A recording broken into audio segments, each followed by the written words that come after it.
I have come to assert my right to think for myself, to refuse to have my ideas assigned to me as though I was an intellectual slave. Supreme Court Justice Clarence Thomas. Today we hear much talk about victimization. Among some African Americans, it has become almost a badge of honor. Back in the day, in our small southern community, black children were not taught that we were victims, objects of pity, disadvantaged, or underprivileged. Yes, we knew about slavery, learned perhaps from the old folks, family histories.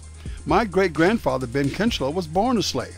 However, we were not taught, because it was not believed, that blacks were the government's responsibility. Black pride was not about afros, dashikis, or boys wearing dreads. It was about the girl who did not get pregnant out of wedlock, but finished school, and the boy who went to college or got a steady job and supported the girl he married, not gotten pregnant and abandoned. As a general rule in our community, slavery was not used as an excuse or justification for failure. Black folks' version of affirmative action in those days was root hog or die. Let me be clear. The mental capacities of blacks are not diminished by something that happened to our forebears over 200 years ago, and blacks are not destined to be the government's responsibility.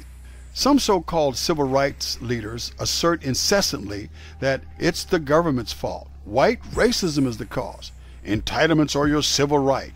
They even tell blacks who to vote for to ensure the continuation of this victimhood. See my ebook, Black Yellow Dogs, at benkinchlow.com. Tragically, many in the hood have been victimized by ignoring an ancient biblical warning. Beware, they are blind guides, and if the blind lead the blind, both shall fall into a pit. During the early 1900s, millions of blacks changed neighborhoods, moved from the south to the north, and secured new addresses. Maybe it's time to reconsider the address in the hood again.